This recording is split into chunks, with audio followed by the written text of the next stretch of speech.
ബിസ്മില്ലാഹിർ റഹ്മാനിർ റഹീം. അൽഹംദുലില്ലാഹി റബ്ബിൽ ആലമീൻ. അല്ലാഹുമ്മ സ്വല്ലി അലാ സയ്യിദിനാ മുഹമ്മദിൻ വഅലാ ആലി സയ്യിദിനാ മുഹമ്മദ്. ഖുൽ ബിഫളില്ലാഹി വബിറഹ്മതിഹി വബിദാലിക ഫൽയഫ്റഹു വഹുവ ഖൈറും മിമ്മാ യജ്മഊൻ. എല്ലാവർക്കും സുൽത്താനിയ മജ്ലിസിൻ്റെ ഈദുൽ ഫിത്തർ ആശംസകൾ. ഈദുൽ ഫിത്തറിൻ്റെ ദിനത്തിലൂടെയാണ് നമ്മൾ കടന്നു പോകുന്നത്. പരിശുദ്ധമാക്കപ്പെട്ട റമളാൻ മാസം നമ്മെ സ്വീകരിച്ചെങ്കിൽ, നമ്മിലേക്ക് കടന്നു വന്നെങ്കിൽ, നമ്മൾ അതിന് ഷാഹിദായി മാറിയെങ്കിൽ, ഖുർആൻ പറഞ്ഞ പോലെ ഫമൻ ഷഹിദ മിൻകുമുശ്ശഹ്ർ, നിങ്ങൾ ആ മാസത്തിന് സാക്ഷിയായെങ്കിൽ, നമ്മൾ റമളാനിൻ്റെ ആ സാക്ഷികൾ ആയി മാറിയെങ്കിൽ, നമ്മിൽ അതിൻ്റെ അനുഗ്രഹങ്ങളും അതിൻ്റെ നന്മകളും അതിൽ നിന്ന് വരുന്ന അനുഗ്രഹങ്ങളുടെ പേമാരികൾ നമ്മെ സംശുദ്ധീകരിച്ചെങ്കിൽ, നമ്മൾ ഇന്ന് ആഘോഷിക്കുന്ന നമ്മുടെ ആഘോഷം അത്യധികം വളരെ വിലപ്പെട്ടതും മാത്രമല്ല അള്ളാഹുവിലേക്ക് നമ്മൾ ചേരുന്നതിൻ്റെ ആഘോഷം കൂടിയാണ്. അതുകൊണ്ടാണ് ഇന്നത്തെ ദിവസം നമ്മൾ അല്ലാഹു അക്ബർ അല്ലാഹു അക്ബർ അല്ലാഹു അക്ബർ ലാ ഇലാഹ ഇല്ലല്ലാഹു അല്ലാഹു അക്ബർ അല്ലാഹു അക്ബർ വലില്ലാഹിൽ ഹംദ് എന്ന തക്ബീർ മുഴക്കുന്നത്. കാരണം ഈ തക്ബീറിൻ്റെ അർത്ഥത്തിൽ അള്ളാഹു ഏറ്റവും വലിയവനാണ് എന്ന് പറയുമ്പോൾ, എന്താണ് അള്ളാഹു ഏറ്റവും വലിയവനായതെങ്ങനെ? അള്ളാഹ് ചെറിയവനായിട്ട് പറയുന്നുണ്ടോ? അല്ലെങ്കിൽ അള്ളാഹിനേക്കാളും ചെറുത് എന്ന് പറഞ്ഞിട്ടൊരു അവസ്ഥ ഉണ്ടോ? അപ്പോൾ എല്ലാ തരത്തിലും അങ്ങേയറ്റത്ത് വലിയവൻ എന്നുള്ള അവസ്ഥയും ചെറിയവൻ എന്നുള്ള അവസ്ഥയും ഒക്കെ അള്ളാഹുവിന് മാത്രം അവകാശപ്പെട്ടതാണ്. പിന്നെ അത്തരത്തിൽ വലുതും ചെറുതും എന്നുള്ളൊരവസ്ഥ അവിടെ ഇല്ല. കാരണം എല്ലാറ്റിൻ്റെയും യാഥാർത്ഥ്യവും എല്ലാറ്റിൻ്റെയും പൊരുളും കുല്ലു ഷൈഇൻ ഹാലിക്കുൻ ഇല്ലാ വജ്ഹുഹു, അള്ളാഹുവിൻ്റെ വജ്ഹല്ലാതെ എല്ലാം നശിച്ചു പോകുന്നതാണ്, എല്ലാം നാശോന്മുഖമാണ്. അള്ളാഹുവിൻ്റെ ആ സത്തയും അതിൻ്റെ യാഥാർത്ഥ്യങ്ങളും മാത്രമാണ് ഇവിടെ അവശേഷിച്ച് നിൽക്കുന്നത്. അപ്പം ആ യാഥാർത്ഥ്യത്തിലേക്ക് നമ്മൾ റമളാൻ എന്നുള്ള പരിശുദ്ധമാക്കപ്പെട്ട അള്ളാഹുവിൻ്റെ തിരുനാമം, റമളാനാകുന്ന അള്ളാഹുവിൻ്റെ തിരുനാമത്തിലൂടെ നമ്മൾ അതിലേക്ക് ചേർന്നോ എന്നുള്ളൊരു പുനഃപരിശോധന മാത്രമാണ് നമ്മളെ സംബന്ധിച്ചിടത്തോളം. അതിൻ്റെ ആഘോഷമാണ്. ആ നാമം നമുക്ക് കിട്ടിയെങ്കിൽ, ആ നാമത്തിലൂടെ നമ്മൾ അള്ളാഹുവിൻ്റെ ദാത്തുമായി അതിൻ്റെ സിഫാത്തുകളുമായി നമ്മൾ ബന്ധപ്പെട്ടെങ്കിൽ, അതിലേക്ക് നമ്മൾ ചെന്നു ചേർന്നെങ്കിൽ, അതിൻ്റെ ആഘോഷപ്പൊലിമയാണ് ഇന്നത്തെ ഈ പരിശുദ്ധമാക്കപ്പെട്ട ഈദുൽ ഫിത്തർ. ഈദുൽ ഫിത്തറിൻ്റെ നമ്മൾ ആ ഫിത്തർ നമ്മൾ റമളാനിൽ നമ്മളെടുത്തു നിന്ന് എന്തെങ്കിലും കുറവുകൾ വന്നു പോയിട്ടുണ്ടെങ്കിൽ, എന്തെങ്കിലും ചെറിയ ന്യൂനതകൾ നമ്മളിൽ നിന്നുണ്ടാകും, അത് തിരുത്തുന്നതിന്, അത് പൂർത്തീകരിക്കുന്നതിന്, അത് പരിഹരിക്കുന്നതിന് നമുക്ക് ഉള്ളതാണ് ഈ ഫിത്ർ സക്കാത്ത് ഏർപ്പെടുത്തിയത്. ഫിത്ർ സക്കാത്ത് നമ്മളറിയാം, ഈ സക്കാത്ത് എന്നൊക്കെ പറയുന്നത് ഏത് കർമ്മത്തിൻ്റെയും പൂർത്തീകരണത്തിന്, അത് നിസ്കാരമാണെങ്കിലും, കാരണം നിസ്കാരത്തെക്കുറിച്ച് ഖുർആൻ പറഞ്ഞപ്പോൾ സക്കാത്തിനെ കുറിച്ച്, അതേപോലെ തന്നെയാണ് നോമ്പിൻ്റെ കാര്യത്തിലും, ആ റമളാനിൻ്റെ പ്രദാഹമാക്കപ്പെട്ട നോമ്പിൻ്റെ കാര്യത്തിലും അതിനോട് ചേർത്തുകൊണ്ട് അള്ളാഹു സക്കാത്തിനെ വെക്കുകയുണ്ടായി. ഇത് ഹജ്ജിൽ നമുക്ക് കാണാം. അതിന് സ്വീകരിക്കപ്പെടണമെങ്കിൽ ദാനം, ഏത് കാര്യങ്ങൾക്കും അള്ളാഹു അതിൻ്റെ ഒരു സ്വീകാര്യതയുടെ ഭാഗമായിട്ട് ഒരു ദാനത്തെ വെച്ചിട്ടുണ്ട്. അതുകൊണ്ട് ഈ ദാനത്തിന് നമ്മൾ വളരെ പ്രാധാന്യം നമ്മുടെ ജീവിതത്തിൽ നൽകുക എന്നുള്ളതാണ് ഈ ഫിത്ർ സക്കാത്തിൽ നിന്ന് നമുക്ക് മനസ്സിലാകുന്ന ഒരു സന്ദേശം.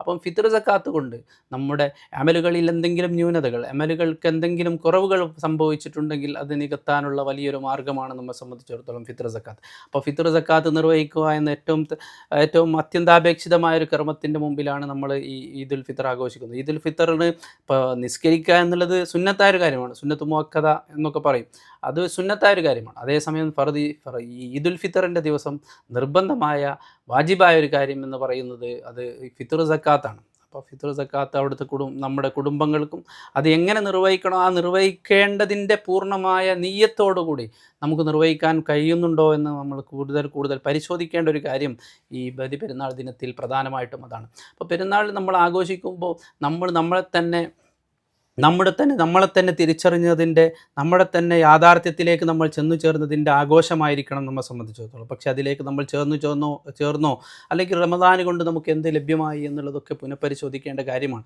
കാരണം അതൊക്കെ ഇനിയും വരും കാലങ്ങളിൽ നമ്മൾ കൂടുതൽ ഈ റമദാനിൻ്റെ അവസ്ഥകൾ നമ്മിൽ, അതിൻ്റെ നന്മകൾ, അതിൽ നിന്ന് നമുക്ക് കിട്ടിയ സന്ദേശങ്ങൾ നമ്മൾ ജീവിതത്തിൽ വന്നോ എന്ന് പരിശോധിക്കേണ്ട സമയമാണ്.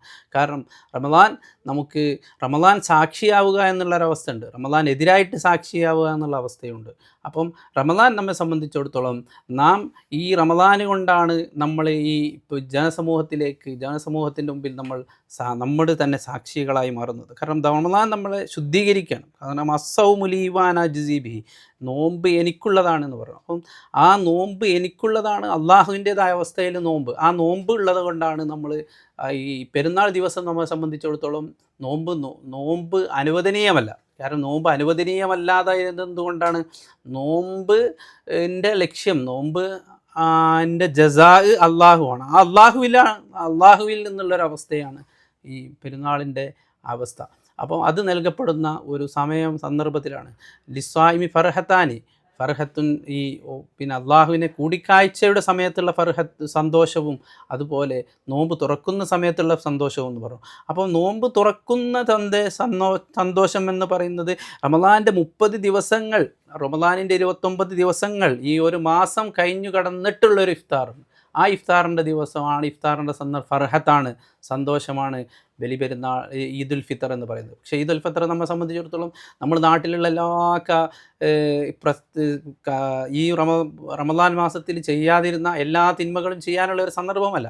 റമദാനിൽ നിന്ന് നമ്മൾ കരുതലോടെ കിടക്കുന്ന നമ്മുടെ ജീവിതത്തിൽ പുലർത്തേണ്ടുന്ന സൂക്ഷ്മതകൾ, പ്രത്യേകിച്ച് ഇന്നത്തെ കാലഘട്ടത്തിൽ എല്ലാ തരത്തിലുള്ള ഈ ലഹരി ഉപഭോഗത്തിൽ നിന്ന് ജനങ്ങളുടെ ഇടയിൽ ഉണ്ടായിത്തീരുന്ന അക്രമവാസനകളും, അതുപോലെ പല തരത്തിലുള്ള വ്യഭിചാരങ്ങളിലേക്കും, അതുപോലെ പല ഈ തെറ്റായ കർമ്മങ്ങളിലേക്കും ജനങ്ങൾ വലിയ രീതിയിൽ ഒഴുകുന്നതിൻ്റെ ഒരു പ്രേരണകളായിട്ട് ലഹരികളും അതുപോലെ മറ്റ് ഒരുപാട് സംഗതികൾ നമ്മെ വഴിതെറ്റിക്കുന്ന സന്ദർഭങ്ങളുള്ള ഒരു കാലഘട്ടത്തിലൂടെയാണ് നമ്മൾ കടന്നുപോയിക്കൊണ്ടിരിക്കുന്നത്. പുതിയ സംവിധാനങ്ങൾ കടന്നു വരുന്നതിനനുസരിച്ച് ആളുകളുടെ ഹൃദയപരമായ നന്മകൾ കുറയുകയും ആളുകൾ കൂടുതൽ യാന്ത്രികമായി തീരുന്ന അവസ്ഥകളിലേക്കുമൊക്കെ പോയിക്കൊണ്ടിരിക്കുന്ന ഒരു സന്ദർഭമാണ് നമ്മൾ കടന്നു പോകുന്നത്. ഈ സന്ദർഭത്തിൽ നമുക്ക് തിരിച്ച് അള്ളാഹുവിലേക്ക് നമ്മൾ കടന്നു ചെല്ലുന്നത് നമ്മുടെ ഹൃദയത്തിൻ്റെ ലോകങ്ങൾ കൊണ്ടാണ്. ആ ഹൃദയത്തിൻ്റെ ലോകം തുറക്കപ്പെടുന്നെങ്കിൽ അതിനെ അള്ളാഹുവിലേക്ക് ഏകാന്തമാക്കുന്ന സന്ദർഭങ്ങളാണ് നമുക്ക് വേണ്ടത്. അത്തരം സന്ദർഭങ്ങൾ ഇന്നത്തെ ഫോൺ ഉപയോഗവും ഒക്കെ കൂടുതൽ നമ്മൾ അതിൻ്റെ അഡിക്റ്റഡ് ആയി മാറുന്ന അവസ്ഥകൾ നമുക്ക് അത്തരം സന്ദർഭങ്ങൾ കുറക്കും. അപ്പോൾ അതിൽ നിന്ന് നമ്മൾ നമുക്ക് ഒഴിഞ്ഞിരിക്കാവുന്ന സന്ദർഭങ്ങളും അള്ളാഹുവിലേക്ക് ഹൃദയത്തെ ചേർത്ത് നിർത്താവുന്ന സന്ദർഭങ്ങളും സൃഷ്ടിച്ചെടുക്കാനുള്ള അവസ്ഥകൾ നമുക്കുണ്ടാവണം. അതിലേറ്റവും പ്രധാനപ്പെട്ടത് അള്ളാഹുവിൻ്റെ ഉന്നതരാക്കപ്പെട്ട അതത് കാലഘട്ടത്തിലെ ഇമാമുകളായ വലിയ മുർഷിദുകളായ മശായിഖന്മാരുടെ മുന്നിൽ നമുക്ക് സർവം സമർപ്പിക്കുന്നൊരവസ്ഥയിൽ അവരുടെ മുമ്പിൽ നമുക്ക് സന്ദർശിക്കാനും ആ സന്ദർശനത്തിൽ അവരുടെ മുമ്പിൽ നമുക്ക് സമയം ചെലവഴിക്കാനും ഉണ്ടാകുന്ന സന്ദർഭങ്ങൾ, അതിൻ്റെ ഏറ്റവും നല്ലത് അവരുടേതായ ദിക്ർ മജ്‌ലിസുകൾ. നാട്ടിലൊരുപാട് ദിക്ർ മജ്‌ലിസുകളും പരിപാടികളൊക്കെ, കമനീയമായ പരിപാടികളൊക്കെ നടക്കും. ഈ പരിപാടികൾ കൊണ്ടല്ല നമ്മൾ ഉദ്ദേശിക്കുന്നത്. കാരണം ഈ പരിപാടികൾ പലപ്പോഴും നമ്മെ വ്യക്തമായി യാഥാർത്ഥ്യത്തിലേക്കും കാര്യങ്ങളിലേക്കും കൂട്ടിക്കൊണ്ടുപോകുന്നില്ല. അതേസമയം ഒരു ഷെയ്ഖിൻ്റെ മുമ്പിൽ നമ്മൾ ഇരിക്കുന്ന സന്ദർഭം വന്നാൽ ആ ഷെയ്ഖ് നമ്മെ തന്നെ ഒരു ദൈവികമായ പരിവേശത്തിൽ അള്ളാഹുവിൻ്റേതായ നൂറാനിയത്തിൻ്റെ ഒരവസ്ഥയിൽ ഇരിക്കുകയും ആ നൂറ് നമ്മിലേക്ക് ട്രാൻസ്മിറ്റ് ചെയ്യുകയും ആ നൂറ് കൊണ്ട് നമ്മൾ തന്നെ സംസ്കരിക്കപ്പെടുകയും ചെയ്യുന്ന ഒരു യാഥാർത്ഥ്യമാണ് ഒരു മുറബ്ബിയ ഷെയ്ഖിൻ്റെ മുമ്പിൽ, ആ മുറബ്ബിയ ഷെയ്ഖിൻ്റെ ഒരു മജ്‌ലിസിൽ നമുക്ക് കടന്നു പോകുക എന്നുള്ളത്. നമ്മെ സംബന്ധിച്ചിടത്തോളം ഇന്നത്തെ കാലഘട്ടത്തിൻ്റെ ഏറ്റവും വലിയ സുൽത്താനാകുന്ന സുൽത്താൻ സെയ്ദ് മുഹമ്മദ് ബാവ ഉസ്താദ്, ആ ബാവ ഉസ്താദിൻ്റെ ഒരു പ്രസ്ഥാനമാണ് പ്രധാനപ്പെട്ട നമ്മുടെ ഈ സന്ദേശം കൈമാറിക്കൊണ്ടിരിക്കുന്ന സുൽത്താനിയ മജ്‌ലിസ്. ഈ സുൽത്താനിയ മജ്‌ലിസിലൂടെയാണ് നമുക്ക് ഈ സുൽത്താനിയ മജ്‌ലിസ് അവിടുന്ന് ബഹുമാനപ്പെട്ട സുൽത്താൻ മുഹമ്മദ് ബാവ ഉസ്താദ് അവിടുത്തെ സുൽത്താനിയ മെഹബൂബിയ മജ്‌ലിസിൽ വെച്ച് വെള്ളിയാഴ്ച തോറും വളാഞ്ചേരി മാവണ്ടിയൂർ കേന്ദ്രമാക്കി പ്രവർത്തിച്ചുകൊണ്ടിരിക്കുന്ന, അവിടെ വെച്ചിട്ടും എല്ലാ വെള്ളിയാഴ്ച തോറും ഉസ്താദ് അവിടെ ലോകത്തോടും അതുപോലെ ആ ഒരുമിച്ച് കൂടുന്ന ആളുകളോടും സംസാരിച്ചു കൊണ്ടിരിക്കുന്ന സന്ദർഭങ്ങളാണ്. അപ്പോൾ ഈ സന്ദർഭങ്ങൾ നമുക്ക് ജീവിതത്തിൽ ഒരു റമദാനിലൂടെ അല്ലെങ്കിൽ ഓരോ സന്ദർഭങ്ങളിലൂടെ നമ്മൾ കടന്നുപോയി, ഈ പെരുന്നാളുകളിലൂടെ നമ്മൾ കടന്നുപോയിട്ട് നമ്മൾക്ക് കിട്ടുന്ന ശ്രേഷ്ഠതകളും ഗുണങ്ങളും അതൊക്കെ അതിൻ്റെയൊക്കെ ഉപരിയായ ചില ഗുണങ്ങൾ നമ്മെ സംബന്ധിച്ചിടത്തോളം ഒരു പ്രവാചകനിൽ അല്ലെങ്കിൽ ആ പ്രവാചകൻ്റെ ഒരു പൂർണ്ണനായ ഒരു ഖലീഫയുടെ ഒരു പ്രതിനിധിയുടെ മുമ്പിലുള്ള നമ്മുടെ കുറഞ്ഞ സമയം നമുക്ക് സംബന്ധിച്ചിടത്തോളം നമ്മെ തന്നെ മാറ്റിയെടുക്കും. കാരണം ഒരു വലിയൻ്റെ മുമ്പിൽ ഇരിക്കുക, കുറഞ്ഞ നേരം ഇരിക്കുക എന്ന് പറയുന്നത് നിങ്ങൾ 1000 മാസങ്ങൾ നിങ്ങൾ അള്ളാഹുവിൻ്റെ മാർഗത്തിൽ യുദ്ധം ചെയ്യുന്നതിനേക്കാളും 1000 തവണ കാബകൾ സന്ദർശിക്കുന്നതിനേക്കാളും ഇത്തരത്തിൽ ഒരുപാട് നന്മകളൊക്കെ ചെയ്യുന്നതിനേക്കാളും കുറഞ്ഞ സമയം ഒരു ഷെയ്ഖിൻ്റെ മുമ്പിൽ, ഒരു മുറബ്ബിയായ ഖലീഫയുടെ മുമ്പിൽ നമുക്ക് ഇരിക്കാൻ സാധിക്കുക എന്നുള്ളതാണ്. അപ്പം റമദാനിൽ നിന്ന് നമ്മൾ നേടിയെടുത്ത ഈ ഊർജവും ഈ നന്മകളും ഇതൊക്കെ നമുക്ക് കൂടുതൽ